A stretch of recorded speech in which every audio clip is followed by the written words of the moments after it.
కలుగును గాక.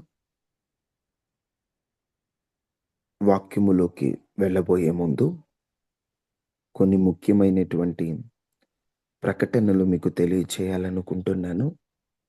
ఆ ప్రకటనలు తెలియచేసిన తరువాత వాక్యములోకి మనం వెళ్దాం. మీ అందరికీ గత కొన్ని రోజుల నుండి చెప్తూనే ఉన్నాను. సెప్టెంబర్ 30వ తారీఖున యవనస్తుల కూడికను ఏర్పాటు చేయాలనే ఒక ఆలోచన కలిగి ఉన్నామని. ఆ యవనస్తులు కూడికని ఏర్పాటు చేయడానికి ప్రాముఖ్యమైనటువంటి కారణాలేమిటంటే, ఒకటి, యవనస్తులు నశించిపోతున్నారు. యవనస్తులకి అవసరమైనటువంటి ప్రత్యేకమైన కూడికలు కూడా తక్కువైపోతున్నాయి. ఒకవేళ దైవజనులు భారభరిత హృదయముతో కూడికలు ఏర్పాటు చేసినా, కూడుకోవడానికి ఆసక్తి చూపే యవనస్తులు తక్కువగా ఉన్నారు. యవనస్తులందరినీ ఓ చోట చేర్చి దేవుని మాటలు వారికి చెప్పాలనే ఉద్దేశం. రెండవదిగా, అనుదినము ఆన్‌లైన్‌లో మనందరము కూడా కలిసి ప్రార్థించడం, కలిసి ఒకరినొకరు పురికొల్పుకొను విధముగా దేవుని మాటలు మనం ఆలకిస్తూ వస్తున్నాం. పరోక్షంగా జూమ్ యాప్‌లో కానీ, ఫోన్ కాన్ఫరెన్స్‌లో గానీ కలుస్తున్నటువంటి మనము ప్రత్యక్షంగా సంవత్సరమునకు ఒకసారైనా కలిసి సమాజముగా కూడుకుంటే మనందరికీ ఆశీర్వాదకరమే. సమాజంగా కూడుకొనుట మానొద్దు అనే వాగ్దానాన్ని చేతబట్టుకొని ఈ ప్రత్యేకమైనటువంటి యవనస్తుల కూడికను ఏర్పాటు చేయాలనుకుంటున్నాం. యవనస్తుల కూడిక మాత్రమే కాదు, ఈ ఇమ్మానుయేలు యూత్ ఉదయకాల ప్రార్థనలో పాల్గొనే వారందరి ఆత్మీయ సమ్మేళనం కూడా అదే రోజు. అందరం కలిసి ఆత్మీయంగా ఒకరినొకరు పలకరించుకొని, ఒకరిని ఒకరు చూసి, ఓహో! పలానా ఇప్పటి వరకేందంటే మీరు గొంతులే వింటున్నారు. ఫేసెస్ తెలీదు చాలా మందికి. ఒకరికొకరు. నాకైతే అందరివి తెలుసు. కానీ మీకు తెలీదు కదా! ఎందుకంటే మనందరం కూడా దేవుని మహాకృప ఆయన కలుపబట్టి అటు ఉత్తరాంధ్ర నుంచి ఇటు దక్షిణాంధ్ర వరకు, అటు తెలంగాణ నుంచి ఇటు తమిళనాడు వరకు ఎంతోమంది ఎక్కడెక్కడి నుండి కూడా ఈ ప్రార్థనలో పాల్గొంటూ ఉంటారు. ఒక్కొక్కసారైతే మొన్న హాఫ్ నైట్ ప్రార్థనకి అమెరికా నుంచి కూడా వాళ్ళు పాల్గొన్నారు. మనకేమో ఆ రోజు రాత్రి, వాళ్ళకేమో వేరే సమయం. వారు కూడా పాల్గొన్నారు. వారి సమయంలో వారు కూడా పాల్గొంటూ ఎంతోమంది ఇలా పాల్గొంటూ ఉన్నాం. మనందరం కూడా కలుసుకునేటువంటి ఒక ఆత్మీయ సమ్మేళనమే ఈ యవనస్తుల కూడిక. ఎందుకు ఈ కూడిక గురించి చెప్తున్నానంటే, రేపటి నుండి సెప్టెంబర్ 29వ తారీఖు వరకు 40 రోజుల ఉపవాస ప్రార్థనలు జరగాలి. ఉపవాస ప్రార్థనలు జరగాలంటే మనందరం కలిసి ఐక్యంగా ఉపవాస ప్రార్థనలు చేయాలి. అలా ఉపవాస ప్రార్థనలు చేస్తేనే దేవుని పని సక్రమంగా జరుగుతది. నేనొక్కడినే కూర్చొని ప్రార్థన చేస్తే నా ప్రార్థనా బలం సరిపోవట్లేదు. నాకు మీ ప్రార్థనా బలం అవసరం. అందుకని యూత్ మీటింగ్ గురించి కొన్ని విషయాలు చెప్పాలనే ఒక ఆలోచనతో ఇవన్నీ చెబుతూ ఉన్నాను. అందరూ జాగ్రత్తగా వీటిని ఆలకించి, మీకు చెబితేనే మీకు తెలుస్తుంది కదా! ప్రార్థన చేయండి యవనస్తుల కూడి కోసం అంటే, మీకు వీలైనప్పుడు ప్రార్థన చేస్తూ ఉంటారు. అలా కాదు, ఒక క్లారిటీ ఉండటం కోసం ఇవన్నీ చెబుతూ ఉన్నాను. ఎవరు అపార్థం చేసుకోవద్దు. అందరూ అర్థం చేసుకోండి. ఒక్కడి ప్రయాసతో యవనస్తుల కూడిక జరగదు. నేను మీ నుండి కోరుకునేది రెండే 2. ఒకటి, మీ ప్రార్థన. 2, మీ రాక. ఈ రెండే మీ నుంచి కోరుకుంటాను. ఒక ఫంక్షన్ పెట్టుకున్నా, ఒక పెళ్లి పెట్టుకున్నా ఎంత దూరమైనా మనం వెళ్ళిపోతాం. పిలిచారంటే చాలు. ఫీల్ అవుతారని ఉద్దేశంతో అయినా ఎంత బిజీగా ఉన్నా మనం వెళ్ళిపోతాం. కానీ ప్రేయర్ మీటింగ్‌కి ఏదైనా రమ్మంటే, "అమ్మో! బ్రదర్ అంత దూరమా? మాకు ఇంట్లో పంపించరులేండి. మాకు కుదరదులేండి. అంత దూరం ఏ వెళ్తాంలే పిల్లల్నేసుకొని." ఇలాంటి ఆలోచన కలిగుంటారు. మిమ్మల్ని బాధ పెట్టాలనో, నొప్పించాలనో, లేదా మిమ్మల్ని పాయింట్ ఔట్ చేయాలనో నా ఉద్దేశ్యం కాదు గానీ, లోకస్తులు దైవ దర్శనాలని ఎంతెంత దూరం వెళ్తారంటే, కుటుంబాలు కలిసి ఓ దర్శనం జరగాలంటే దాదాపు కొన్ని గంటలు లైన్‌లో నిలబడాలట. మీరందరూ ఒకప్పుడు అన్యజనులుగా ఉన్నవారే, మీకు తెలుసు. దర్శనం వెళ్ళిన వెంటనే రా వచ్చి దర్శనం చేసుకో అంటారా? అలాంటియేమన్నున్నాయా? దర్శనానికి వెళ్తే ఎన్ని గంటలు నిలబడతారమ్మా? ఎవరైనా వెళ్ళినోళ్ళు చెప్పండి ఒకప్పుడు. ప్రభువుని నమ్ముకోక ముందు వెళ్ళినోళ్ళు ఎవరైనా ఉంటే ఒక్కసారి స్వరం ఎత్తి చెప్పండి. దర్శనం కోసం ఎంతసేపు నిలబడ్డారు మీరు?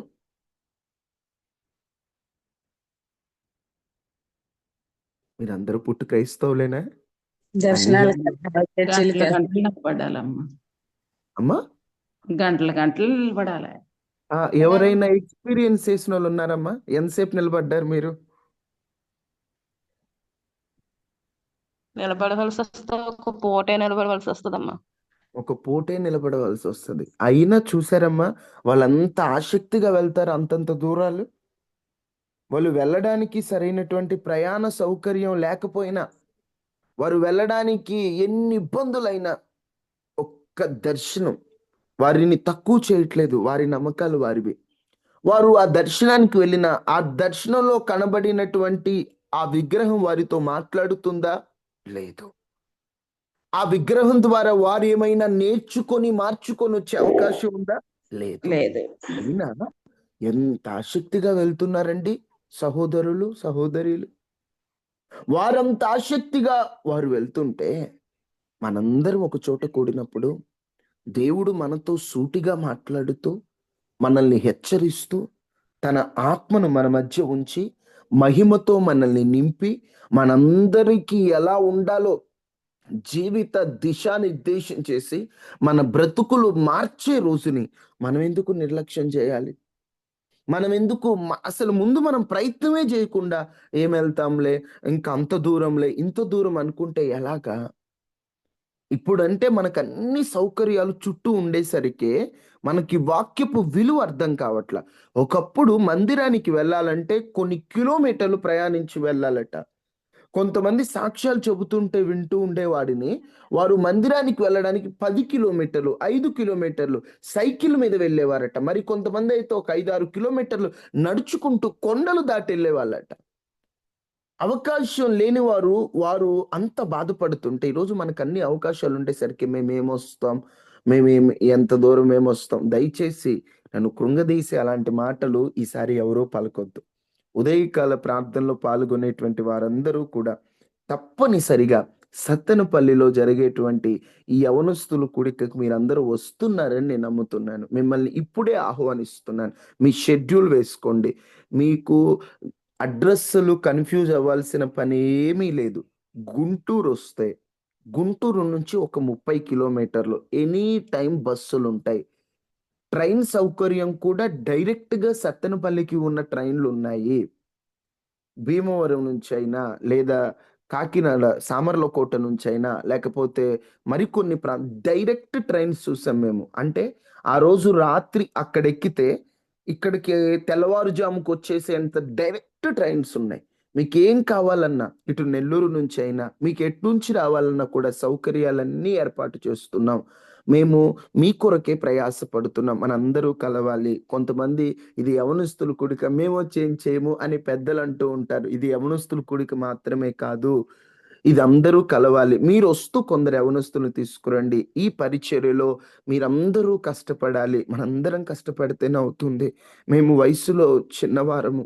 నిజం చెప్పాలంటే, ఈ యూత్ మీటింగులు చేసేటువంటి సమయంలో ఎన్ని సవాళ్ళు ఎదుర్కొంటామో దేవునికి మాకే తెలుసండి. ఎన్ని అవమానాలు, ఎన్ని అవరోధాలు, కన్నీరు తుడుచుకొని వచ్చి స్టేజుల మీద వర్తమానాలు చెప్పినటువంటి సందర్భాలున్నాయి.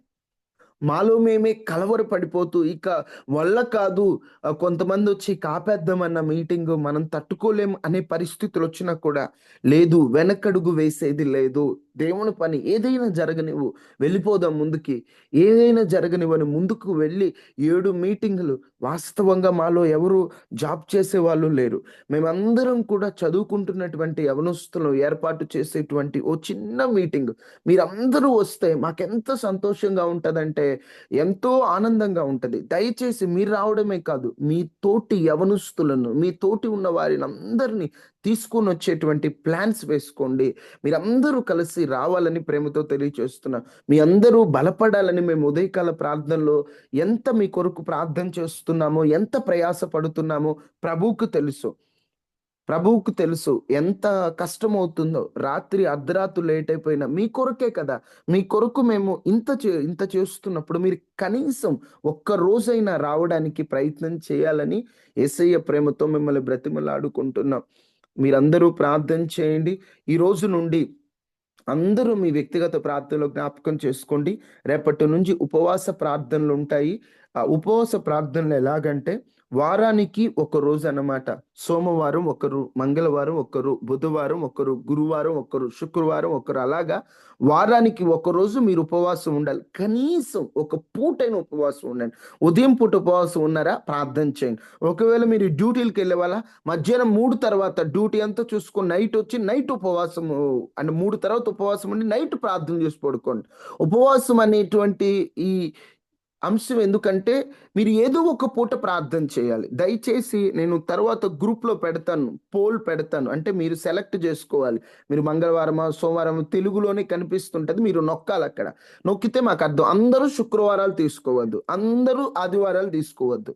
అందరూ అప్పుడే తీసుకుంటారు. ఎప్పుడైనా ఉపవాసం అంటే అందరికి శుక్రవారమే గుర్తొస్తది. సోమవారం, మంగళవారం ఈ సంగతి ఏం జేయాలా? బుధవారం సంగతి ఏం జేయాలా? అందరూ శుక్రవారమే తీసుకున్నారు.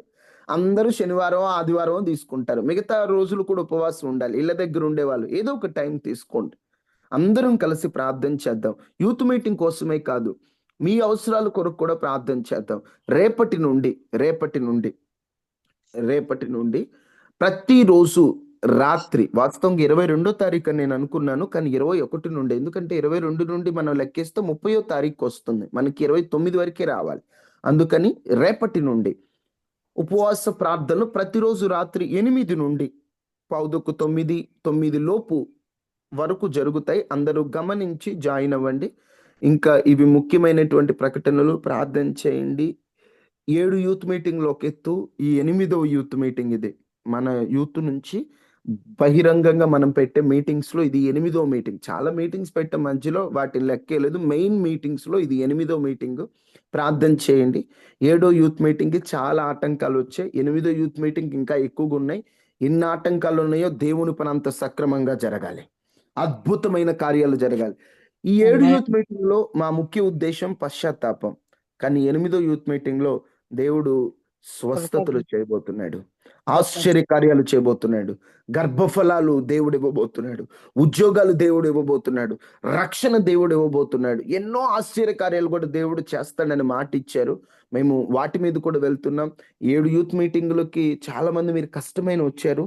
మీరు వచ్చేటువంటి క్రమములో లాస్ట్ మీటింగ్‌కైనా, బిఫోర్ లాస్ట్ మీటింగ్‌కైనా కొన్ని సౌకర్యాల విషయంలో మేము కొంచెం మిమ్మల్ని సరిగ్గా చూసుకోలేకపోయామనే బాధ మాకుంది. కానీ ఈ సంవత్సరం ఆ పొరపాట్లు జరగకుండా ప్రతీదీ ముందు నిర్ణయంతో, ప్రార్థనతో మేము ముందుకు వెళ్తున్నాం. మా కోసం మీరు ప్రార్థన చేయండి. అన్నిటి కొరకు ప్రార్థన చేయండి. ఆర్థికంగా దేవుడు సమకూర్చాలి. ఎందుకంటే మేము చదువుకుంటున్నటువంటి వారు.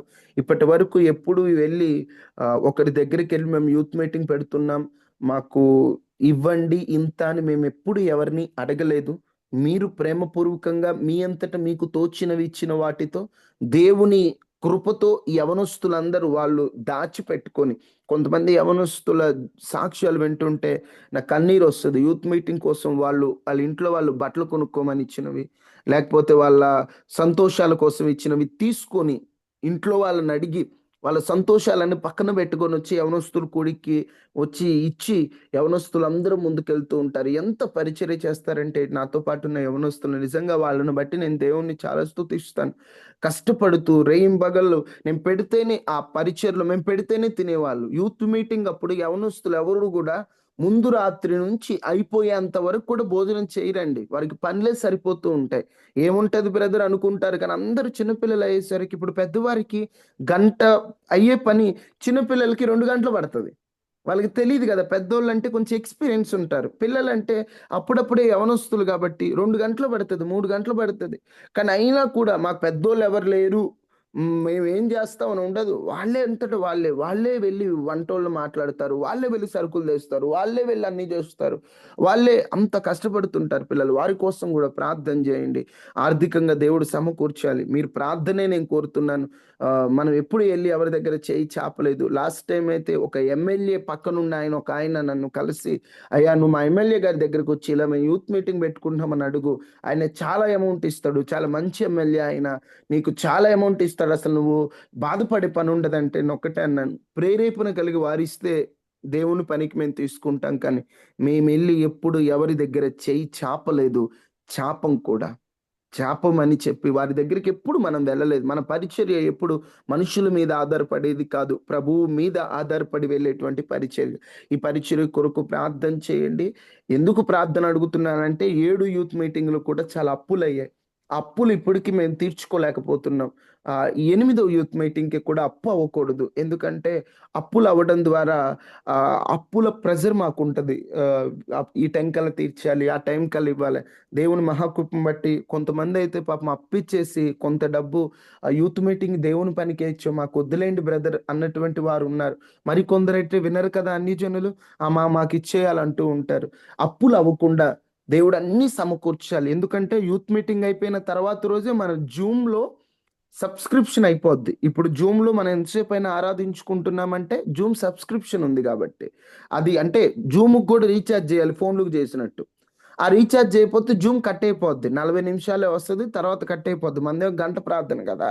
40 నిమిషాలు మనకి ఏ మూల సరిపోదు. అక్టోబర్ 2 తారీఖుకి జూము రీచార్జ్ అయిపోద్ది. వాటి కోసం గూడా ప్రార్థన చేయండి. ఎందుకంటే యూత్ మీటింగ్ అయిపోయే తర్వాత చాలా ఖర్చులున్నాయి. మిమ్మల్ని ప్రార్థనే నేను కోరుతున్నాను. దేవుడు మిమ్మల్ని ప్రేరేపిస్తే అది మీ ఇష్టం తప్ప ఎవ్వరు ఇంతివ్వాలి, అంతివ్వాలి ఇలాంటివేవి మన టీమ్‌లో ఉండవు. దేవుడు మీకు ప్రేరేపిస్తే మీరివ్వండి. మా తీర్మానం ఏంటంటే అవసరమైతే అప్పైనా చేసి చేసుకుందాం. కానీ ఎవరి దగ్గర చేయి చాపే పరిస్థితిలో వద్దు అనేటువంటి ఆలోచనతో మేము ముందుకెళ్ళాం. ఈ 8వ యూత్ మీటింగ్ అప్పు అనేటువంటి పరిస్థితి రాకూడదు. ఎందుకంటే ఇచ్చేవారు కూడా లేదు. ప్రార్థన చేయండి. వీటన్నిటి కొరకు మీరు అనుదినం ప్రార్థన చేయాలని నేను తెలియచేస్తున్నాను. ఎందుకు ఇవన్నీ ఈ టైంలో చెప్తున్నా వాక్యం టైంలో అంటే రేపటి నుండి ఫాస్టింగ్ ప్రేయర్ స్టార్ట్ చేయాలి. చెప్పటం కుదరదు. అందుకని వీటన్నిటి చెప్తున్నాను. దయచేసి మీరందరూ సహకరించండి. సహకారం అంటే ప్రార్థన సహకారం. మీరందరూ కలిసి మనందరం కలిసి యూత్ మీటింగ్‌ని నెరవేర్చుకుందాం. చాలా భయంగా, టెన్షన్స్‌గా ఉంటున్నాయి. మాకు యూత్ మీటింగ్ పెట్టుకున్నప్పుడల్లా కన్నీరు అంటే దేవుని పని ఎంత బాగా జరుగుతుందో సాతాను అన్ని శోధనలొస్తున్నాయి. ప్రార్థన చాలా అవసరం. నేను ఎందుకు ఇంత బ్రతిమలాడుతున్నానో ఆలోచించండి ఒక్కసారి. ఎంత ప్రేయర్ అవసరమో. లాస్ట్ టైమ్ యూత్ మీటింగ్‌లో నేనవి చెప్పలేను కానీ ఎన్ని ఈ బాధలు పడ్డామో మాకు తెలుసు. ఎన్ని అవరోధాలు అనుభవించామో మాకు తెలుసు. మీరందరూ ప్రార్థన చేయండి. చాలా ప్రేయర్ అవసరం. ఎందుకంటే యవనస్తులు రక్షణ పొందుతారని సాతాను చాలా విధాలుగా నలగొడుతున్నాడు. వాడికి ఆటంకాలు, వాడి అవరోధాలు ఏముండకుండా దయచేసి మీ ప్రార్థనలో జ్ఞాపకం ఇది మాది అని పరిచర్యలో ముందుకు రండి. ఏదో బ్రదర్ చేసుకుంటున్నారులే అనొద్దు. మనం చేస్తున్నాం ఇది. ఇమ్మాన్యుయేల్ యూత్ ఉదయకాల ప్రార్థన గ్రూప్ చేస్తున్నారు. ఈ గ్రూప్‌లో ఉన్న మీరందరూ గూడా దయచేసి ఇది మాది అని ముందుకు రండి. మీరే రాకుండా, మీరే ఏముందిలే అన్నట్టు ఉండొద్దు. ఇప్పటి నుంచే మీరు ప్రణాళికలు వేసుకోండి. మీకు తెలిసినోళ్ళకి చెప్పండి. బ్రతిమలాడండి. ఒక సినిమాకెళ్ళేవాడే ఒంటరిగా వెళ్ళట్ల. నలుగురిని తీసుకొని వెళ్తున్నాడు. యవనస్తుల కూడికి కొందరిని తీసుకురండి. మాకదే సంతోషం. మాకు సమూహం కావాలి. జస్ట్ మేము బలపరిచి పంపించేస్తాం వాళ్ళని. వాళ్ళెళ్లి వాళ్ళ సంఘాల్లో రక్షణ పొంది వాళ్ళు ప్రభువులో నిలబడతారు. దయచేసి పరిచర్యలో మీరందరూ కూడా పాలిభాగస్తులై ఉపవాస ప్రార్థనల్లో కనిపెట్టాలని ప్రేమతో తెలియచేస్తున్నాను. చిన్న మాటలు ప్రార్థన చేసుకొని వాక్యంలోకి వెళ్ళిపోదాం. క్షమించండి వాక్యం సమయంలో ఇవన్నీ చెప్పానని అనుకోవద్దు. కానీ రేపు యూత్ మీటింగ్ గురించి రేపటి మీకు దినాన తెలియాలి. ఫాస్టింగ్ ఉంటానయ్యా నేను ఫస్ట్ డేనే. ఓకే అమ్మా. మంచిదమ్మా. నేను గ్రూప్‌లో పెడతానమ్మా. దయచేసి మీరు ఏ రోజు ఉంటారో కొంచెం రెస్పాండ్ అవ్వండి తల్లి. కొంతమంది చూసి వదిలేస్తుంటారు.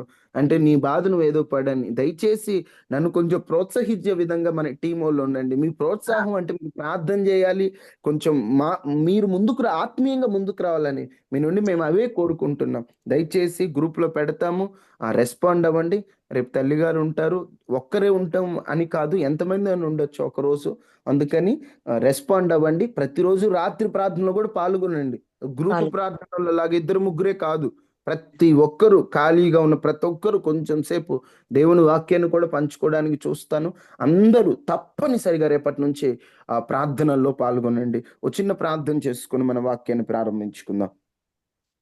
మహాపరిశుద్ధుడు అయిన దేవ, సర్వాధికారి అయిన దేవ, యవనస్తులు వాక్యము చేత తమ నడతను శుద్ధి చేసుకుంటారు. సమాజంగా కూడుకొనుట అవసరం.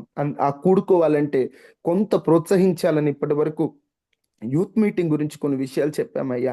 అయ్యా, ఆ మాటలో పొరపాట్లుంటే క్షమించండి అయ్యా. ఈ పరిచర్యలో మా టీం అంతా ముందుకు రావాలయ్యా. మా టీం అంతా కూడా కలిసి పనిచేయాలయ్యా. ఆ రోజు అంతా రావాలయ్యా. కుటుంబాలను ఒప్పించి కుటుంబాలుగా సమూహంగా రావాలయ్యా. అయ్యా, మాకైతే ఏమి తోచని పరిస్థితిలో నీ వైపే చూస్తున్నామయ్యా. మా టీమును కూడా భారం కలిగించండి అయ్యా. అయ్యా, యూత్ మీటింగ్ పట్ల భారాన్ని ఇవ్వండి అయ్యా. ఈ పరిచర్య మాది అని వారు ఉపవసించి నీ సన్నిధిలో ప్రార్థన చేసే వారిగా ఉండాలయ్యా. సహాయం చేయండి అయ్యా.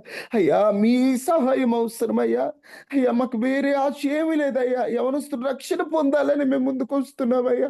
మమ్మల్ని క్షమించి ఈ కుడికను కరంగా మీరు జరిగిస్తారని నమ్ముతున్నాం. వాక్యం ద్వారా ఇప్పుడు మాతో కొద్ది నిమిషాలు మీరు మాట్లాడి మహిమకరంగా మీ వాక్కుతో మమ్మల్ని దర్శించమని యేసు నామములో అడిగి వేడుకుంటున్నాము తండ్రి. ఆమేన్. ఆమేన్. దేవునికి స్తోత్రాలు. ఇప్పటి వరకు మీరు కొన్ని మాటలు విన్నారు కదా. అందరూ శ్రద్ధగా వాక్యాన్ని కూడా వినండి.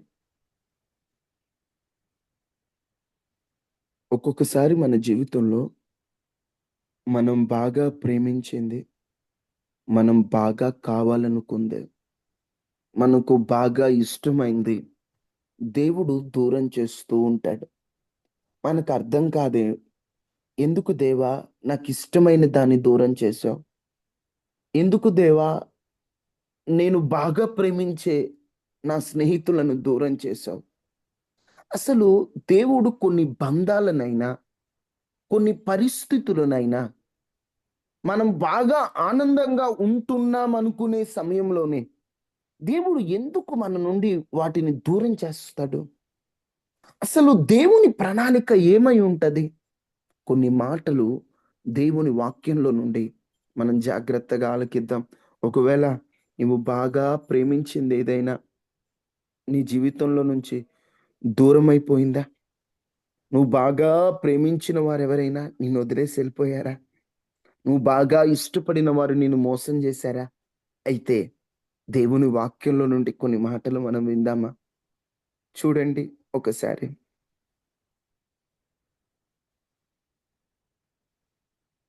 కీర్తనలు గ్రంథం 88వ అధ్యాయం 18వ చరణం. 88వ సంకీర్తన 18వ చరణం.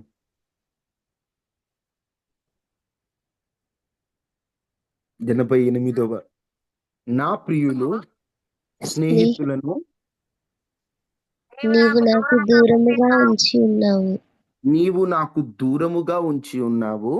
చీకటియే నాకు బంధువర్గమాయెను. చీకటియే నాకు బంధువర్గమాయెను. నా ప్రియులను, నువ్వు బాగా ప్రియముగా అంటే ఇష్టపడిన వారిని, స్నేహితులను దేవుడా ఎందుకయ్యా నా నుంచి దూరం చేశావు? చీకటియే నాకు బంధువర్గమైంది. ఎవరు పలుకరించేవారు లేక, ఎవరు ఆదరించేవారు లేక, ఎవరు ధైర్యం చెప్పేవారు లేక, చీకటే ఇక ఎవరు లేని చీకటిలో అదే నాకు బంధువైంది. ఇక నాకంటూ ఎవరు లేరు. నువ్వు నాకు దూరం చేసి ఉన్నావు నా ప్రియులను. నీవు నాకు దూరం చేసి ఉన్నావు నా స్నేహితులను. ఎందుకు దూరం చేశావు? నాకు బాగా ఇష్టమైన వారయ్యా. వారి కోసం నేను ఎంతో కష్టపడ్డానయ్యా. నాకెవరూ లేరయ్యా, ఇప్పుడు నేను ఒంటరిదాన్ని అయిపోయాను, ఒంటరిని అయిపోయానని గడచిన కాలములో గత జ్ఞాపకాలు మరిచిపోలేక, నూతన జీవితంలో ఒక అడుగు పెట్టలేక, జ్ఞాపకాలలో గతములో చిక్కి వేదన చెందుతున్న నీతో పరిశుద్ధాత్మ దేవుడు ఈ రోజున మాట్లాడుతున్న మాట ఏమిటంటే, నీవు ప్రేమించిన వారు, నీవు నానుకున్న వారు, నీవు కావాలనుకున్న వారు నీ నుండి దూరం అవ్వడం కూడా దేవుని ప్రణాళికలో ఒక భాగమే. ఎందుకు దూరం అవుతున్నారు? వారు ఎందుకు దూరం అవ్వాల్సి వచ్చింది? చూడండి, యాకోబు ఉన్నాడు, అందరికంటే ఎక్కువగా యోసేపును ప్రేమించాడు. ఎంత ఇష్టం అంటే కొడుకుకై ప్రత్యేకంగా వస్త్రాలు కుట్టించే అంత ఇష్టం. కొడుకే ప్రపంచం, కొడుకే ప్రాణం. ఒక రోజున ఒక వార్త చెవిని పడింది, అయ్యా, నువ్వు ప్రాణంగా ప్రేమిస్తున్నటువంటి నీ కుమారుడు లేడు, లేడు, ఇదిగో ఈ వస్త్రం నీ కొడుకుదే కాదు, చూసుకో అని ఒక కుమారుడికి ఎంతో ప్రేమగా ఇచ్చినటువంటి నిలువట్టంగి రక్తపు మయమై కుమారుడు చనిపోయాడేమోనని తండ్రి వేదన చెందుతూ, అయ్యా, నాకు ఇష్టమైన కుమారుని ఎందుకు దూరం చేసావయ్యా, నాకు ప్రియమైన కుమారుని ఎందుకు దూరం చేసావయ్యా, నేను ప్రాణంగా ప్రేమించినటువంటి నా కుమారుడు ఎందుకు దూరం అయ్యాడు, నా ప్రియుడైన నా కుమారుని ఎందుకు దూరం చేసావని యాకోబు బోరున ఏడ్చుంటాడు, విలవిలలాడుంటాడు. అతని ఓదార్చడం ఎవరి తరం కాలేదు. ఎందుకు దూరం చేశాడో తెలుసా దేవుడు? ఎందుకు దూరం చేశాడంటే, యోసేపు యాకోబుతో ఉన్నంత కాలం యోసేపు ప్రపంచం ఏంటంటే నాన్నగారు, అన్నలు, ఇక ఇదే ప్రపంచం, ఇక వేరే ప్రపంచం అంటూ తెలియదు. ఒకవేళ యోసేపు తండ్రి దగ్గరే ఉంటే తన జీవితాంతం తండ్రి మీద ఆధారపడేవాడు. తన కాళ్ళ మీద తాను నిలబడి కష్టపడేటువంటి స్వభావం తనకు వచ్చేది కాదు. ఎందుకంటే నాన్నగారే అన్ని చూసుకునేవారు, A to Z అవసరమైనవన్నీ నాన్నగారే ఇచ్చేవారు. నాన్నగారు ఇంకా ఇష్టమైన కుమారుడు కదా, కష్టపడనిచ్చేవాడు కాదు. అన్నలేమో పనికి వెళ్తే ఈయన ఇంట్లో ఉన్నాడంటే బయటికి పంపించడం ఇష్టం లేదు. అంత ప్రేమించినటువంటి ఆ కుమారుణ్ణి ఎందుకు దూరం చేశాడు? ఇటేమో యాకోబు పరిస్థితి అది, అటు యోసేపు పరిస్థితిని ఆలోచిస్తే నాన్నగారు అంటే చాలా ఇష్టం ఈయనకు కూడా. నాన్నగారు పొలం వెళ్ళంటే వెళ్ళేవాడు, నాన్నగారు ఏది చెబితే అది కాదనకుండా మాటినేవాడు. తీరా చూస్తే నాన్నగారు దూరం అయిపోయారు. ఎక్కడికి వెళ్తున్నామో తెలియదు. కొత్త కొత్త ముఖాలు, కొత్త కొత్త మాటలు, ఎవరు ఎలా ఉంటారో తెలియదు. ఏం అర్థం కాని పరిస్థితి. కొడుకును పోగొట్టుకున్న తండ్రి, తండ్రిని పోగొట్టుకున్న కొడుకు. ఎందుకు వారిద్దరి మధ్య దూరం ఏర్పడిందంటే, యోసేపు ఎప్పుడైతే అక్కడికి వెళ్ళాడో తాను అప్పటి వరకు తన తండ్రి మీద ఆధారపడేవాడు. ఇక కొత్త ప్రాంతంలోకి వెళ్ళాక దేవుని మీద ఆధారపడటం మొదలుపెట్టాడు. తన కష్టం మీద ఆధారపడటం మొదలుపెట్టాడు. తాను తండ్రి ఇంట్లోనే ఉంటే తండ్రికి ఆశీర్వాదం, తాను ఐగుప్తులో దూరంగా ఉంటే లోకానికి ఆశీర్వాదం. యోసేపుకి ఒక పేరు పెట్టారు, జపత్నహు అని. జపత్నహు అనేటువంటి పేరుకి అర్థం లోక రక్షకుడు. తన ఇంట్లో ఉంటే ఇంటికే రక్షకుడు, ఇంటికే గొప్పోడు. కానీ తను బయటికి వెళ్తే లోకానికే రక్షకుడు. ఆనాటి కాలంలో ప్రపంచం కరువులో బాధపడుతున్న వేళ తాను కరువులో ఉన్న వారందరికీ పోషణను అందించే పోషకుడిగా దేవుడు నిలబెట్టాడు. ఒక్కొక్కసారి మన జీవితంలో కొన్ని బంధాలను దేవుడు ఎందుకు దూరం చేస్తాడంటే, నీ కాళ్ళ మీద నువ్వు నిలబడాలని, నువ్వు శక్తి మీద నువ్వు నిలబడి దేవుని మీద ఆధారపడాలని కొంత గ్యాప్ని దేవుడు ఇస్తాడు. ఆ గ్యాప్ జీవితాంతం ఉండదు. ఏదో ఒక రోజున ఆ బంధం మరలా దేవుడు కలుపుతాడు. ఒకసారి దేవుడు జతపరిస్తే ఎవరు వేరు చేయలేరండి. దేవుడు ఒకసారి ఏ బంధమైన దేవుడు జతపరిస్తే దాన్ని ఎవరు వేరు చేయలేరు. కొన్ని పరిస్థితులను దేవుడు నేర్పించడానికి దేవుడు కాస్త గ్యాప్ ఇస్తాడనమాట. ఇప్పుడు భార్యాభర్తలు ఉన్నారు. కొంతమంది అంటారు, "ఒకప్పుడు నా భర్త నాతో బాగా మాట్లాడేవాడు బ్రదర్. నాతో చాలా బాగుండేవాడు. ఏంటో ఈ మధ్య సరిగ్గా ఉండట్లేదు. మనసంతా చాలా బాధగా ఉంటుంది." బాగా అర్థం చేసుకునే భర్త ఒకప్పుడు నా చిన్న బాగలేకపోయినప్పుడు కూడా ఏమైందని అడిగేవాడు. ఇప్పుడైతే అసలు నన్ను పట్టించుకోవట్లేదు. నా మీద శ్రద్ధ చూపియట్లేదు. నా మీద అసలు ప్రేమే లేదని బాధపడుతున్నా. గ్యాప్ ఎందుకొచ్చిందో తెలుసా? ఇన్నాళ్ళు నువ్వు భర్త మీద ఆధారపడుతున్నావు. ఇన్నాళ్ళు భార్య మీద ఆధారపడుతున్నావు. ఇన్నాళ్ళు తల్లిదండ్రుల మీద ఆధారపడ్డావు. ఇన్నాళ్ళు స్నేహితుల మీద. కొంత నీ కాళ్ళ మీద నువ్వు నిలబడి, నీ శక్తిని నువ్వు తెలుసుకొని, దేవుని మీద ఆనుకోవాలనే గ్యాప్ దేవుడిచ్చాడు. ఈ గ్యాప్ వచ్చింది కాబట్టి మేము విడిపోతాం అనుకోదు. మౌనంగా ఉండు. నీ ప్రేమని నువ్వు చూపించు. ఒకరోజు ఆయనే నీకు దగ్గరవుతాడు. ఆయనే నీ దగ్గరకొచ్చి మాట్లాడతాడు. ఆమెనే నీ దగ్గరకొచ్చి మాట్లాడుతుంది. ఒకసారి దేవుడు ఒక పర్సన్‌ని మన లైఫ్‌లో జతపరిచాడంటే, ఎన్ని సమస్యలైనా కొంత గ్యాప్ వస్తుందేమో కానీ, ఆ బంధాన్ని ఎవరు తెంచలేరు. ఈరోజు నువ్వు బాగా ఇష్టమైనటువంటి వ్యక్తి నీ నుంచి కొంచెం దూరమయ్యాడంటే, ఒకటి దేవుడు గ్యాప్ ఇచ్చాడేమో. దేవుడు గ్యాప్ ఇచ్చాడంటే ఎప్పటికైనా ఆయన కలుపుతాడు. ఎప్పటికైనా ఆయన ఇద్దరిని ఒకటి చేస్తాడు. ఎందుకు దేవుడు కొన్ని బంధాలను దూరం చేస్తాడంటే నంబర్ 1 కొన్ని మనకు నేర్పించడానికి దేవుడు మనల్ని దూరం చేస్తాడు. వాళ్ళతో కలుస్తున్నప్పుడు మనం నేర్చుకోలేమండి. వారే మన ప్రపంచం అయినప్పుడు మనం ఎలా నేర్చుకుంటాం? మనం నేర్చుకోలేం కదా! అందుకని దేవుడు కొంత గ్యాప్‌నిస్తూ ఉంటాడు. రెండవది ఏంటంటే, నువ్వు బాగా ఇష్టపడినటువంటి వ్యక్తిని దేవుడు ఎందుకు దూరం చేస్తాడు? ఎందుకు అలాగున దూరం చేయాల్సిన అవసరం ఏంటి అంటే, ఇప్పుడు నీకు అర్థమయ్యేటట్టు చెప్పాలంటే, బాగా ఇష్టమైనటువంటి వ్యక్తి దూరం అవ్వడం దేవుడు చేసిన ఒకవేళ అతను దూరం అయిపోయినా, ఆ బాధ నుండి కోలుకోవడం చాలా కష్టం. ఎందుకంటే అతడు బాగా ఇష్టమైన వ్యక్తి. కానీ కొన్నిటిని దేవుడే కావాలని దూరం చేస్తాడు. ఎందుకు దూరం చేస్తాడంటే, ఆ వ్యక్తి నీతో ఉండటం అది నీకు మేలు కాదు. అది నీకు ఆశీర్వాదకరం కాదు. ఎప్పటికైనా నువ్వు నష్టపోతావు. ఒక్కోసారి మనం బాగా ప్రేమించిన వ్యక్తిని దేవుడు దూరం చేసేసాడంటే, ఫ్యూచర్‌లో ఆ వ్యక్తి వల్ల నువ్వు నష్టపోయే అవకాశం ఉంది. ఫ్యూచర్‌లో ఆ వ్యక్తి వల్ల నువ్వు ఇబ్బందులు పడే అవకాశం ఉంది. అందుకే నువ్వు ఎంత కావాలి, కావాలి, కావాలి, కావాలని నీ ప్రయత్నాలు ఎంత చేసినా దేవుడు ఆ వ్యక్తిని నీ నుంచి దూరం చేశాడు. నాకు బాగా తెలిసినటువంటి ఒక సహోదరుడు తాను ఒక వ్యక్తిని బాగా ఇష్టపడ్డాడు. బాగా ప్రార్థన చేశాడు. దేవుడా! నాకు ఈ వ్యక్తితో వివాహం కావాలి. నేను బాగా ఇష్టపడ్డాను. ఈ వ్యక్తి అంటే నాకు ప్రాణం దేవా! నువ్వు చూపిస్తేనే నీ వ్యక్తి దగ్గరికి వెళ్తాను. అది ఇది అని చెప్పి చాలా ప్రార్థన చేసి, చాలా కావాలని కోరుకున్నాడు. ఎంతో ప్రార్థన చేశాడు.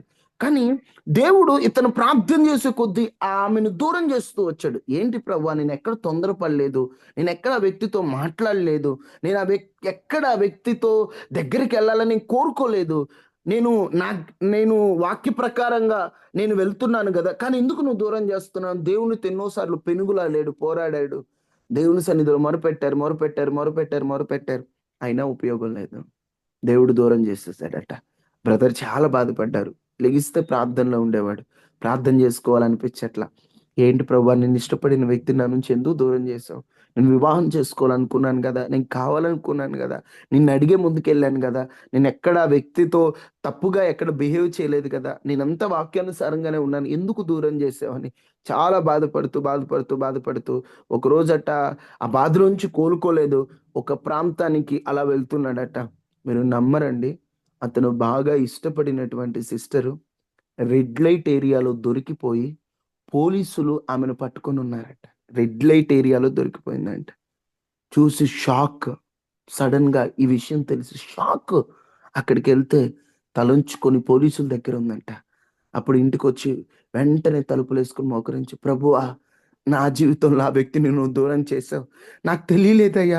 నువ్వు దూరం చేస్తున్నావేంటి అనుకున్నాను. ఒకవేళ నాకు తెలియక వివాహం చేసుకుంటే నా బ్రతుకు ఎంత దారుణంగా ఉండేదో. నీవు ఆ వ్యక్తిని నా నుండి దూరం చేశావంటే ఈ చెడ్డది లేకపోతే నాకు అవసరం లేనిది, పనికిరానిది నా జీవితంలో ఉండకూడదని నువ్వు నాకు దూరం చేశావని" ఏడ్చి ఏడ్చి, ప్రభువా నేను నీ ప్రణాళికను అర్థం చేసుకోలేకపోయాను, నీ చిత్తాన్ని తెలుసుకోలేకపోయాను, తొందరపడ్డాను, ఆవేశపడ్డాను అయ్యా, నువ్వు నాకు దూరం చేసి మంచి పని చేసావు, థ్యాంక్ యూ అని బాగా దేవుని సన్నిధిలో మొరపెట్టాడు. తర్వాత పెద్దలు కొంచెం లేట్ అయినా మంచి సంబంధాన్ని తీసుకొచ్చారు. ఎలాంటి భార్య దొరికిందంటే, భార్య దొరికిన వారికి మేలు దొరుకునన్న టైప్‌లో ఉందండి. భార్యాభర్తలు ఈరోజు చూడముచ్చటగా చక్కటి జంట. అసలు ఆ జంటను చూస్తే చాలు ఆశీర్వాదం వారిని చూసినట్లుగానే ఉంటది. ఈరోజు దేవుడు కొన్ని మన నుంచి దూరం చేస్తున్నాడంటే మనకు కొంచెం కష్టంగానే ఉంటది. ఇబ్బందిగానే ఉంటది. ఇప్పుడు ఉదాహరణకి కాలుకు ములుగుచ్చుకుందనుకుందాం. కాలుకు ములుగుచ్చుకుంటే ఏం చేస్తాం? అమ్మో!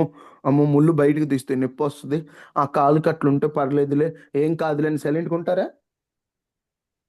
ఏం చేస్తాం? కాలుకు ముల్లు గుచ్చుకున్న వెంటనే? ఉంటాం బ్రదర్. తీయటానికి చూస్తాం. కష్టమే, బాధైనా ఫినిష్ బెట్టి అసలే ఈ ముల్లు గుచ్చుకున్నటువంటి ఈ గుచ్చిన నొప్పితో ఉంటే, మరోవైపు ఇంకోటి బెడతాం. ఇప్పుడు పినిసి నొప్పి యాడ్ అవుతది.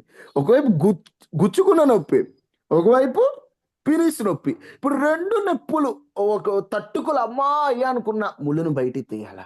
అదుంటే ఎప్పటికైనా ఇబ్బందే. కొన్ని బంధాలు దేవుని చిత్తం కాకపోతే కష్టమైన ఆ బంధాలను వదులుకోవాలి. కష్టమైన ఆ బంధాలకు దూరంగానే ఉండాలి. నిజం చెప్తున్నాను. ఒక్కొక్కసారి మనం బాగా ఫలించాలని దేవుడు కొన్ని బంధాలను మన జీవితం నుండి దూరం చేస్తాడు. ఒక చెట్టు ఉంది. ఆ చెట్టు బాగా ఫలించాలంటే, తీగలు ఫలించాలంటే ఏం చేస్తారు? మీరు గమనించారా ఎప్పుడైనా? కొన్ని తీగలు కట్ చేస్తారు. ఎందుకు? అయి కట్ చేస్తేనే, పనికిరానివి కట్ చేస్తేనే కొన్ని ఫలిస్తాయి. పనికిరానివి కట్ చేయకపోతే ఏమవుతది? ఆ ఫలించేటువంటి ఆ ఫలానికి అడ్డుగా ఉంటాయి. ఈరోజు నీ జీవితంలో కొన్నిటిని దేవుడు దూరం చేస్తున్నాడు. నువ్వెంత తాపత్రయపడుతున్నావు, నువ్వెంత సమాధానంగా ఉండాలనుకున్నా వాళ్ళు దూరం అవుతున్నారు. నువ్వెంత దగ్గర అవ్వాలనుకున్నా దేవుడు దూరం చేస్తున్నాడు. అది ప్రేమ బంధం అనే కాదు, అది స్నేహబంధమైనా, ఇది బంధువులైనా, నువ్వు దగ్గరయ్యే కొద్దీ వాళ్ళు దూరం అడుగేస్తున్నారు. అప్పుడు నీకు వెంటనే ఆలోచన రావాలి, ఇది నా జీవితానికి అవసరం లేదు. అందుకే దేవుడు నన్ను దూరం చేస్తున్నాడు. మన లైఫ్‌లో బైబిల్‌ని ఆధారం చేసుకుంటే కొన్ని మనకి అర్థమవుతాయండి. మనకి ఇవి అర్థం గాకే నాకిష్టమైనోళ్ళు లేరు, నన్నొదిలేశారు, నాకు దూరమైపోయారని మనం తెగ బాధపడిపోతుంటాం. కానీ కొన్ని దేవుడే కావాలని దూరం చేస్తున్నాడు. నువ్వది గ్రహించాలి ఇప్పటికైనా. దేవుడు దూరం చేస్తుంటే నువ్వెందుకెళ్ళి మళ్ళీ కావాలంటావు? దేవుడికి తెలుసు కదా నీ భవిష్యత్తు. నువ్వు ఇప్పుడున్న ఆనందాన్ని చూస్తున్నావు. రాబోయే నువ్వు అనుభవించే బాధను ప్రభువు చూస్తున్నాడు. దేవుని చిత్త ప్రకారం ముందుకెళ్ళండి. దేవుడు కొన్ని దూరం చేస్తున్నాడంటే ఓపికతో తల వంచండి అంతే. ఒకవేళ దేవుని చిత్తం అయితే ఎప్పటికైనా దేవుడు జత చేస్తాడు. ఒకవేళ దేవుడి చిత్తం కాకపోతే నువ్వెంత ప్రయత్నాలు చేసినా జీవితంలో సంతోషంగా ఉండలేం. ఒకసారి దేవుడు కంఫర్ట్ జోన్ నుంచి మనల్ని తొలగిస్తాడు. మనకు మేలు కాదది. ఇప్పుడు ఉదాహరణకి యోసేపు సరే అమ్మేశారు యోసేపుని. యోసేపుని అమ్మేశారు. అమ్మేసిన తర్వాత ఇంట్లో పని చేసుకుంటూ ఉన్నాడు. అది కొంచెం బానే ఉంది. ఇంట్లో పని చేసుకుంటున్నాడు. ఇంట్లో పని చేస్తూ ఉన్నాడు. అంతా బానే ఉంది. ఇంట్లో పనంటే కాసేపు చేస్తాడు, కాసేపు రెస్ట్ ఉంటది. బానే ఉంటది. ఇంట్లో పని అంతా సక్రమంగా చేస్తున్న టైంలో ఆ రాణి పాపం చేయడానికి అతన్ని పిలిచింది పోతీఫర్ భార్య.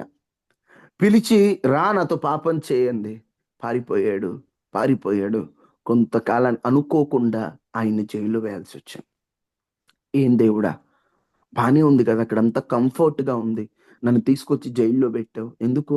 నేనెప్పుడు అంటాను, అతడు జైల్లోకి వెళ్ళడం కూడా మంచిదే.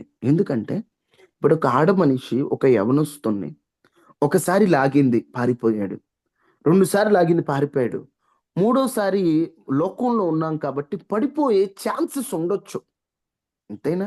ఇప్పుడు ఒక చోటున్నారు, ఇద్దరే ఉన్నారు. 2 సార్లు పారిపోయినా మూడోసారి ఏమో చెప్పలేం. పెద్ద పెద్ద గొప్పవారు అనబడిన వారే పడిపోతున్నారు గదా! ఇప్పుడు దావీదున్నాడు. అతడు పరిశుద్ధత లేనోడా? ఒక్క క్షణం సాతానుకు అవకాశం ఇస్తే ఒక్క క్షణం వాడొచ్చి అలా లోపలొచ్చేస్తాడు. పాపం చేసేవాడు. ఇప్పుడు అతను గనక అక్కడే ఉన్నాడనుకోండి, ఆ విషయం అక్కడే ఉన్నాడు, ఎవరికీ తెలియలేదు. ఓసారి పారిపోయాడు, మళ్ళొచ్చాడు. అక్కడే ఉన్నాడనుకో ఏమవుద్ది? మూడోసారి ఈసారి గట్టి ప్రయత్నం చేస్తుద్ది. అవునా కదా? ఓసారేమో మాట్లాడింది అవల. రెండోసారి బట్టలు పట్టుకొని లాగింది అవల. మూడోసారి గట్టి ప్రయత్నం చేసిద్దా? చేయదా? అవునా కదా? నా భాష అర్థమవుతుందా మీకు? గట్టి ప్రయత్నం చేస్తుంది అంటారో చేయరా? పోతిఫర్ భార్య ఎలాంటిదో మనకు ఆ అధ్యాయంలో అర్థమవుతుంది కదా. ఇప్పుడు అటువంటి ఆమెను, ఇబ్బంది ఉన్నటువంటి ఆమెను దేవుడు దూరం చేసేయడానికి ఎక్కడ తీసుకెళ్ళేశాడు? జైలు వేశారు. జైల్లో వేసేసారు. అప్పుడు యోసేపు అనుకోవచ్చు, ప్రభువా నాకు ఇష్టమైన తండ్రిని దూరం చేసావు, నాకు ఇష్టమైన ప్లేస్ని దూరం చేస్తున్నావు, ఏంటయ్యా అంటే దేవుడు అనేవాడు యోసేపుతో ఒకవేళ మాట్లాడితే, యోసేపు నీ తండ్రిని దూరం చేయడానికి ఒక కారణం ఉంది, అక్కడి నుండి నిన్ను దూరం చేయడానికి ఒక కారణం ఉంది, అక్కడే ఉంటే ప్రాబ్లమ్స్లో పడతావని, నువ్వు చెరసాల్లోకి వస్తే నీ సింహాసనం ఎక్కుతావు. ఈరోజు నీ జీవితంలో కూడా నీ కంఫర్ట్ జోన్ని దేవుడు దూరం చేసేస్తున్నాడు. నువ్వు బాగా బాగుంది, అబ్బా ఇక్కడ నాకు ఉద్యోగం చాలా బాగుంది, ఇక్కడ నాకు అంత సడన్ గా మారిపోతున్నాయి, నువ్వు ఇక్కడ కాదు అక్కడికి అంటున్నారు. ప్రభువా ఇక్కడ చాలా బాగుంది, లేదు అక్కడికి వెళ్ళాలంటున్నారు. కంఫర్ట్ జోన్ నుంచి దేవుడు సడన్ గా తొలగిస్తున్నాడు. ఇదేంటి నాయన నువ్వు ఇట్లా చేస్తున్నావు? అక్కడ నుంచి నేను తొలగించడం వెనుక వచ్చేటువంటి సమస్యలు నీకు తెలియదు, ఆయనకి తెలుసు. ఈరోజు నీ జీవితంలో నువ్వు బాగా ఇష్టపడింది అయినా, నువ్వు బాగా కావాలనుకుంది అయినా దేవుడు దూరం చేస్తున్నాడని బాధపడుతున్నావా? దేవుడు ఏంటి నేను ఇష్టపడినవన్నీ నా నుంచి దూరం చేస్తున్నాడని నువ్వు బాధపడద్దు. కొన్ని కష్టమైన, కొన్ని ఇబ్బందులైనా, కొన్ని ఇబ్బందులుగా అనిపించిన దేవుడు వద్దు అన్న దానిని మనం వద్దన్నట్టే ఉండాలండి. ఏముందిలే దేవుడు అంతే అంటాడు అనుకోవద్దు. దేవుడు వద్దు అన్నాడంటే వద్దు, కదా నా మంచిది కాదు, దానివల్ల నాకు ఇబ్బందులు వస్తాయి, వద్దు నేను ఆ పని చేయను అనేటువంటి ఒక తీర్మానం ఉండాలి. ఒక దైవజనుడు ఉన్నాడు. ఆ దైవజనుడిని దేవుడు ఒక ప్రాంతానికి పంపించాడు, రాజుకు ఒక విషయాన్ని చెప్పాలని. ప్రాంతానికి పంపించినప్పుడు దేవుడు క్లారిటీగా చెప్తాడు, బాబు నువ్వు ఆ ప్రాంతానికి వెళ్ళు, అక్కడ ఎవరు భోజనానికి పిలిచినా నువ్వు పోవద్దు, నువ్వు ఆ భోజనానికి కాస్త దూరంగా ఉండని చెప్తాడు. క్లారిటీగా దేవుడు చెప్పినప్పుడు ఈ దైవజనుడు వెళ్తాడు, రాజుకు చెప్పాల్సినవన్నీ చెప్తాడు. రాజా ఇది సంగతి, అది ఇదని చెప్పి మాట్లాడి ఆయన ఒక చోటు ఉంటే ఇంకో ముసల ప్రవక్త ఇంకొక ఆయన ఈయన దగ్గరికి వెళ్ళి, ఈయన ఎక్కడున్నాడు వెళ్ళి, ఏంటి నువ్వు భోజనం చేయకుండా వెళ్ళిపోతున్నావంట, రా మా ఇంటికి వచ్చి భోజనం చేయని పిలిచాడట. ఈయన వెంటనే దైవజనుడు అంటారు, దేవుడు నాకు చెప్పాడు ఎక్కడికి వెళ్ళినా నువ్వు తినకుండా వెళ్ళంటే, ఈయన అబద్ధం ఆడాడు. ఏంటో తెలుసా, దేవుడు నాకు చెప్పాడు నీ భోజనం పెట్టమని అన్నాడు. దేవుడు కొన్ని దూరం చేసుకోమన్నప్పుడు కొంచెం కష్టమైన దూరంగానే ఉండాలి కదా. చూడండి ఆ మాట బైబిల్ గ్రంథంలో నుంచి చూద్దాం. మొదటి రాజుల గ్రంథం 13వ అధ్యాయం 18వ వచనం.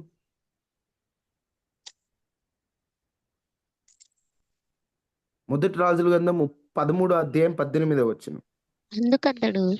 అందుకతడు నేను నీ వంటి ప్రవక్తనే మరియు దేవదూత ఒకడు యెహోవా చేత సెలవు పొంది అన్నపానములు పుచ్చుకొనుటకై అతని నీ ఇంటికి తోడుకొని రమ్మని నాతో చెప్పెనని అతనితో అబద్ధమాడగా దైవజనుడితో అబద్ధమాడుతున్నాడు. ఇంకొక ఆయన ముసలాయన వచ్చి, నేను నీలాంటి ప్రవక్తనే, దేవదూత వచ్చింది నా దగ్గరకు వచ్చి నీకు అన్నం పెట్టమని చెప్పింది. చూడండి, కొన్ని దేవుడు దూరం చేసుకోమన్నాడు. Comfort zone. ఇప్పుడు ఆకలి బాధే కాదనట్లేదు, దేవుడు దేవదూతను పంపించేవాడేమో దైవజనుడి కోసం. నిజంగా దేవుడు ఆకాశం నుండి మన్నాను పంపేవాడేమో. తన పిల్లలు పస్తు ఉంచుతాడా దేవుడు అనాథులుగా విడిచిపెడతాడా దేవుడు? నువ్వు అట్టే ఆకలితో చచ్చిపోని వదిలేస్తాడా? నేను చచ్చిపోతానయ్యా అని కొండెక్కి మస్తకి చెట్టు కింద కూర్చొని బాధపడుతున్న ఏలియాకి దేవదూతల ద్వారా దేవుడు ఆహారం పంపిలేదా? ఇజ్రాయేల్ ప్రజలు ఆకలి అంటుంటే దేవుడు వారి కోసం ఆకాశం నుండి పూరేడు పిట్టలను, ఆకాశములో నుండి మన్నాను పంపించలేదా? అన్ని పంపించిన దేవుడు పస్తుంచుతాడా? అన్ని పంపించిన దేవుడు ఆయన్ని ఇబ్బంది పెడతాడా? నీకెప్పుడు ఏదో అవసరం ఆయనకు తెలుసు కదా. దేవుడు ఆల్రెడీ ఈయన కోసం ఆ ఊరి బయట ఏదో సిద్ధపరిచి ఉంటాడు.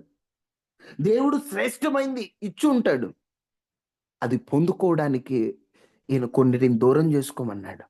ఈయనేం చేశాడు? దేవుడు దూరం చేసుకోమన్నా ఓ ప్రవక్త వచ్చి, ప్రవక్త కాదు ఆయన, వాస్తవంగా ప్రవక్త అని చెప్పి, నేను నీలాంటి ప్రవక్తనే, దేవుడు నాకు చెప్పాడు నీకు అన్నం పెట్టమని అన్నాడు.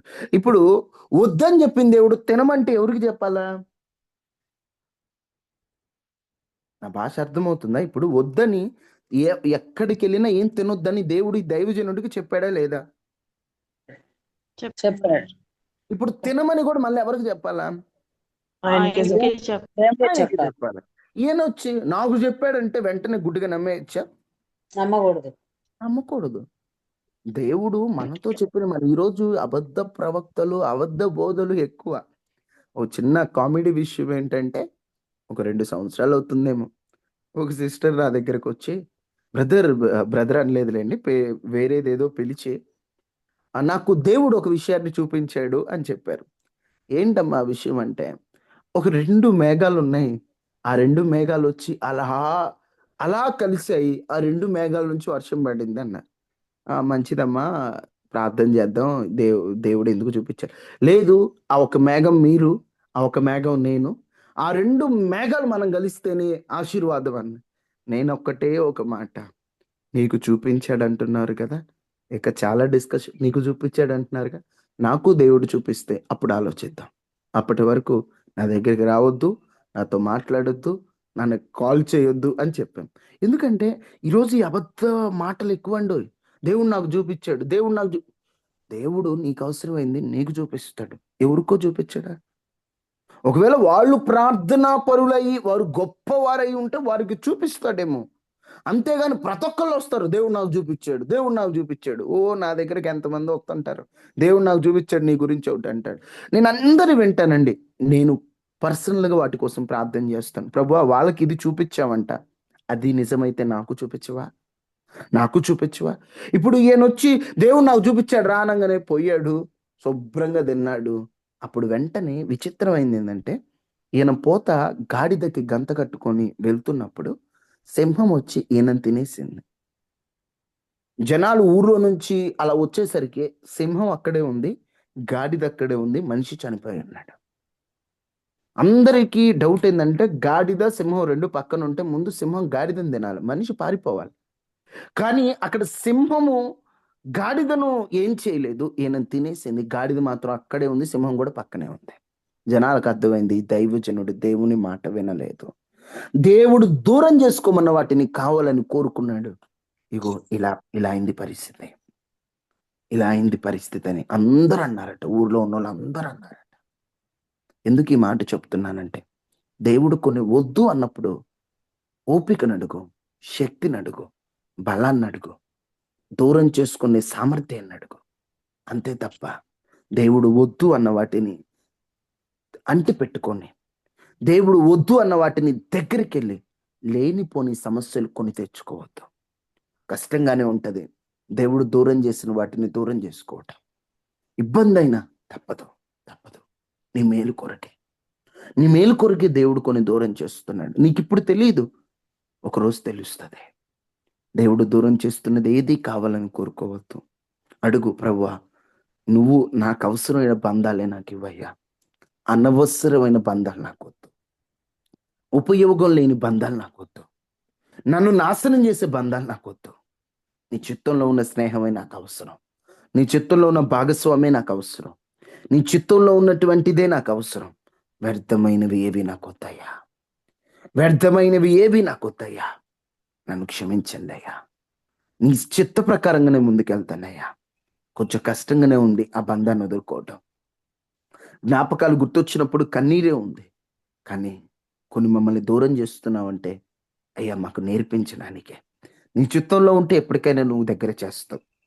నీ చిత్తం కాకపోతే అది మేము దగ్గర చేసుకోవాలనుకున్నది మాకు క్షేమం కాదయ్యా. నాతో మాట్లాడిన మాటలు బట్టి వందనాలని అందరూ ప్రార్థన చేసుకుంటారా? ఒక్క నిమిషం ప్రతి ఒక్కరు మీరున్న స్థలంలో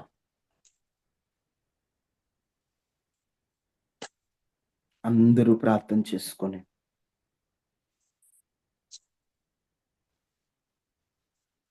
అందరూ ప్రార్థన చేసుకోవాలి. ఈ ఉదయాన్ని అందరూ ప్రార్థన చేసుకో.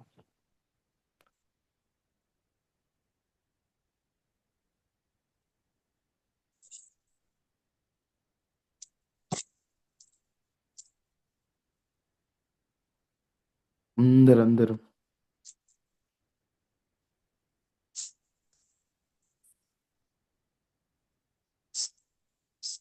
ప్రతి ఒక్కరూ ప్రార్థన చేసుకోవాలి వ్యక్తిగతంగా. ఈ వాక్యం విన్నావు కదా, నువ్వు బాగా ఇష్టమైంది ఏదైనా నీ నుండి దూరం అయిపోయిందా?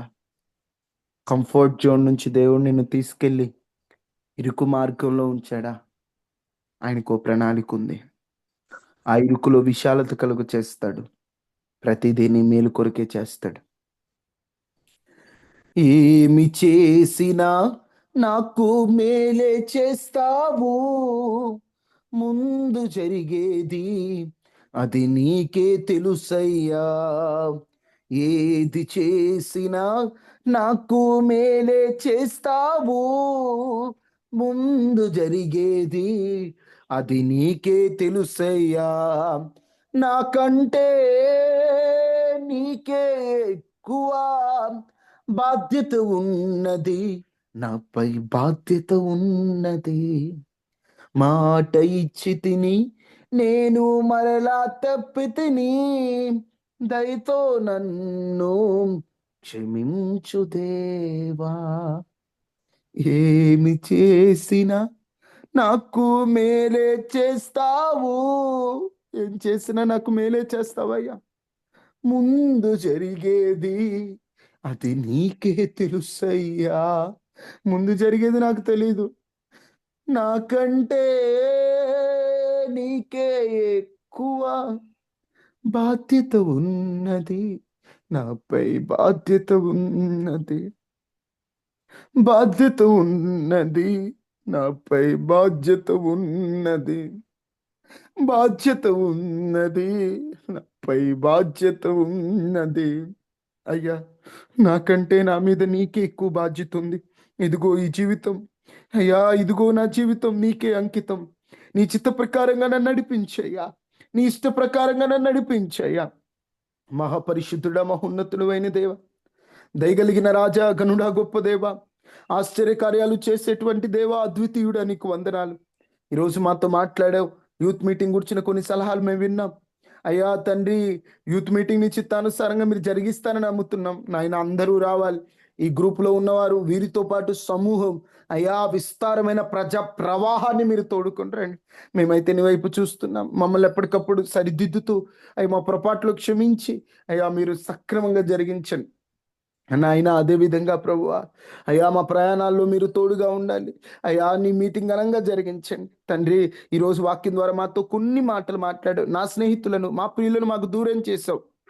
దానికి ఒక ప్రణాళిక ఉందని, నీవు మా జీవితంలో కొన్ని దూరం చేస్తున్నావంటే మా మేలు కొరకేనని, మాకు కొన్ని నేర్పించడానికేనని.